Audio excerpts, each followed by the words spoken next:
Mr. Haley, your candidate's wife is speaking, so let's listen in close to Gingrich. Support and prayers. Newt and I are engaged in this race because we believe America is at a crossroads and care deeply about the future of this country.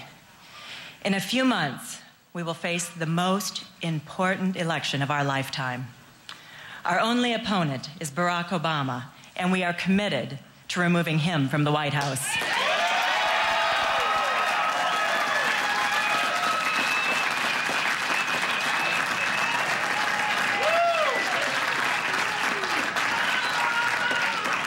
Over the last week, President Obama and the White House seem to have gotten that message. They have stepped up the rhetoric against Newt and his plan to maximize American energy production. Yet it's clear Americans are eager to develop our abundant energy resources. Newt is, that's right.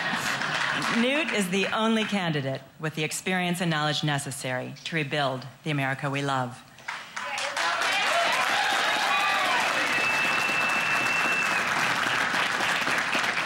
He has a successful national record of creating jobs, balancing the budget, and reforming our government. Today, we need a leader with bold solutions to create a better future for all Americans. I believe that leader is my husband. Please welcome former Speaker of the House and the next President of the United States, Newt Gingrich.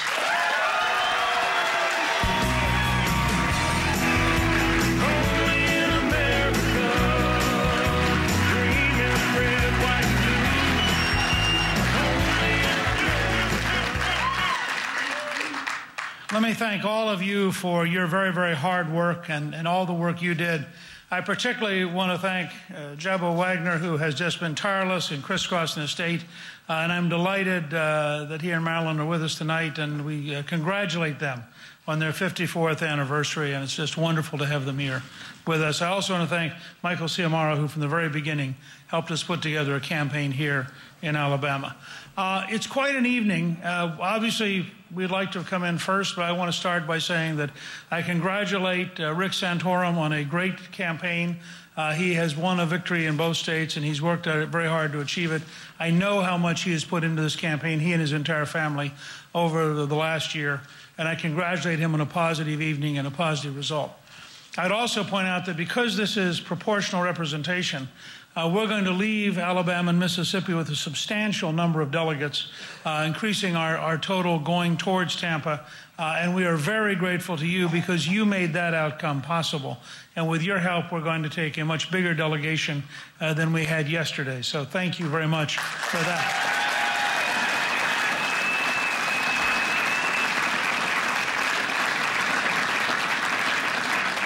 I emphasize going to Tampa because one of the things tonight proved is that the elite media's effort to convince the nation that Mitt Romney is inevitable just collapsed. The fact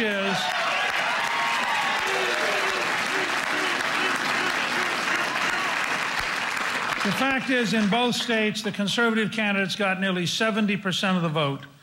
And if you're the front runner, and you keep coming in third, you're not much of a front runner.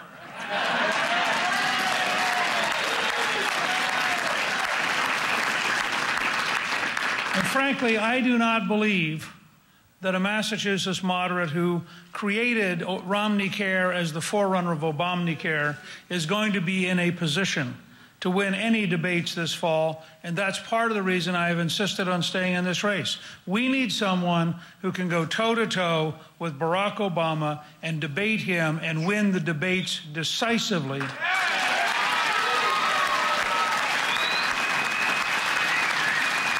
Now, I will always remember. That's exactly right. Anywhere, anytime. I will always remember campaigning in Mississippi and Alabama because it was here in the last week that the issue of gasoline and energy was crystallized. And while we haven't always gotten our message across in terms of getting as many votes as we'd like, we clearly were changing the national dialogue all week. If you'll notice, the president has now made 3 speeches and a press conference on energy. The White House press secretary has attacked me twice on energy.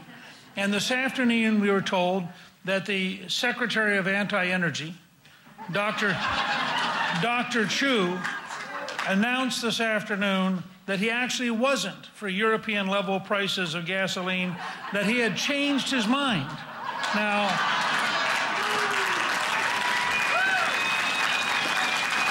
so I would say in the middle of a campaign in these two states, we are already impacting the national debate on a scale that all of Romney's ad money hasn't achieved. And we're doing it because ideas matter. Being able to make a principled case matters.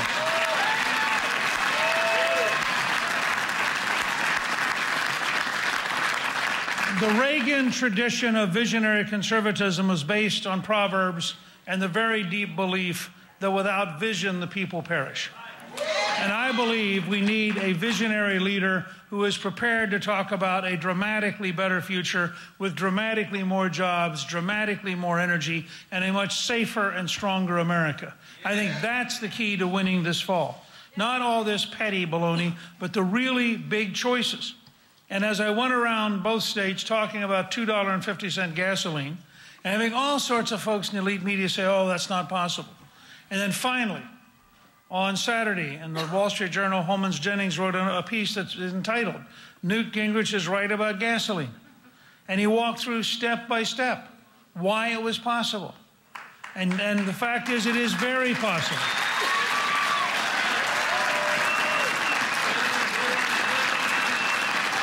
And then yesterday, Stephen Moore reported in the Wall Street Journal, and these numbers are so amazing. And I think the fact that I'm willing to talk about substance is what makes this campaign different from other campaigns and is the reason we're going to go all the way to Tampa to compete for the nomination. We need, at a time of great problems, great solutions. And great solutions require substance. And substance requires actually knowing something. It's a very important part of it.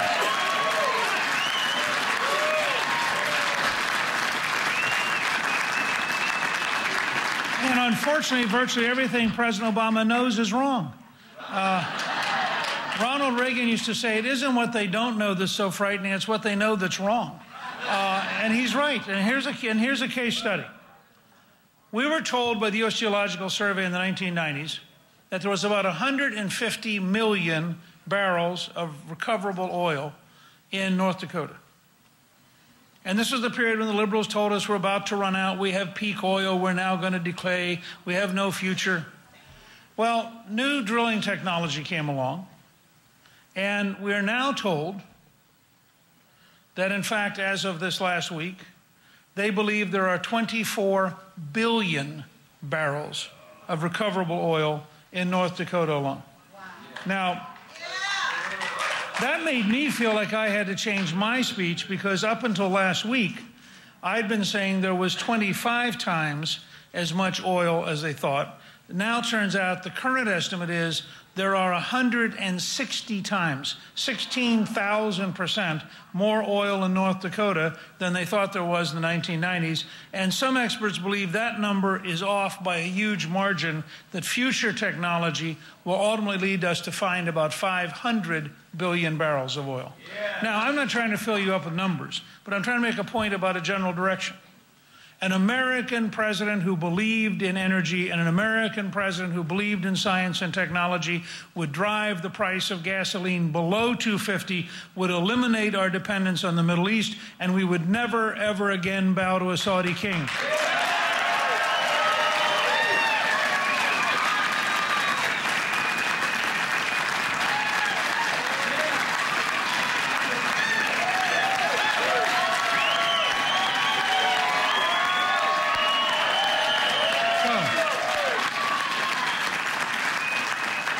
So you have my promise.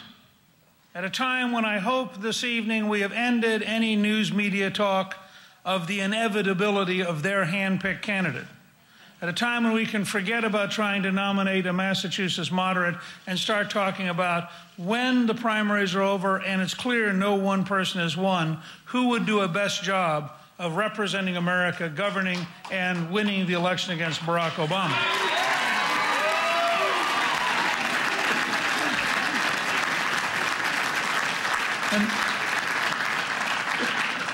And let me just close with this observation, that something that Jebo Wagner, Senator Wagner, had said earlier. That's really, I hope all of you will take to heart. And I am very grateful, both in Mississippi and in Alabama. Cliff and I have had just wonderful relationships and friendships. And my daughters, Kathy and Jackie's husband, Jimmy, we've all had a terrific time here.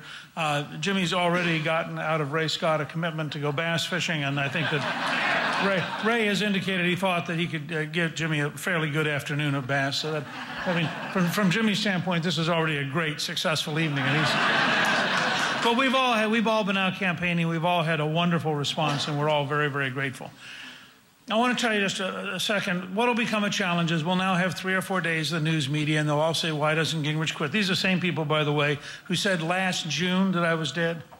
You know, they recycle this every 6 weeks. And the biggest challenge will be raising money, because we came in second, which isn't as much as we wanted, and we will have gotten delegates. We'll get, between Santorum and myself, we will get over 2/3 of the delegates, and the so-called front runner will get less than 1/3 of the delegates. But they'll have all this talk. The person who gives me hope and who makes me stay in this race and makes me committed to carrying ideas all the way to Tampa is Samuel Samford.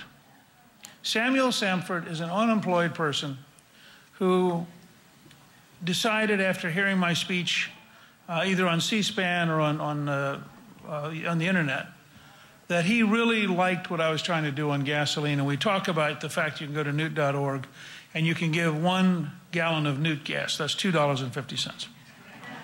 And so Samuel heard the speech the other day, and he went online and he gave $2.50. And he became number 175,000 donors. Now, Romney has all these Wall Street millionaires, many of whom, frankly, are using the money you sent them as a taxpayer to buy ads to attack people. But he's got the money. We're not going to compete with Romney for money. But he doesn't have people. We have 175,000 donors. Over 90% of them, 95% of them, given less than $250.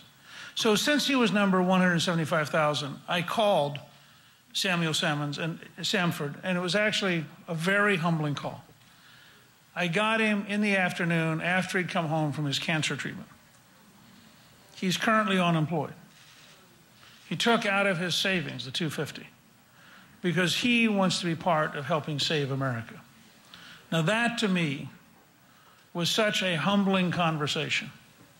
The dedication he had to America, his commitment to a people's campaign, his unwillingness to give up and let the millionaires roll over him, meant just an immense amount to Callista and me. So I want all of you to know that with your help, if you'll talk to your friends and neighbors, if you go back on Facebook, if you will Twitter, if you'll use email, we will continue to run a people's campaign. I believe after the primaries are over, it'll be obvious that the so-called front runner, in fact, didn't get there.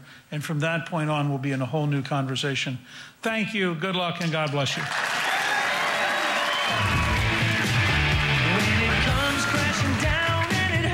All right, we have just been listening to Newt Gingrich give his speech tonight, and I am Aaron Burnett. Special edition here of Out Front, a very big night for Rick Santorum. That is a huge night and a huge victory for him.